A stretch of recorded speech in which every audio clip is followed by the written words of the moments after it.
And so we had to give a voice, a face, and a name to the most successful rice meal in Jollibee history. And we are happy, we are very, very happy and proud to welcome Bamboo to the Jollibee family together with Miss Sarah Geronimo and the Legaspi family. We'd like to welcome one of the country's well-loved music icons. And as we learned from research among our target audience, Bamboo is actually the most well-liked male celebrities. Wow, isn't that a surprising fact for everyone?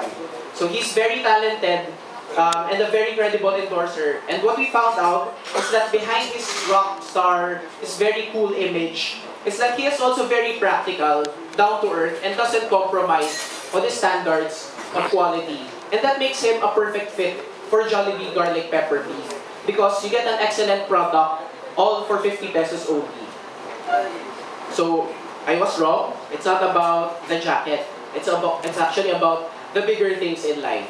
Diba? That made Bamboo a great success in the music industry. Everybody, are you ready to meet the man of the hour? Yeah! Ladies and gentlemen, please put your hands together for the rock icon himself and the new pride of the Jollibee family. Let's give it up for Bamboo!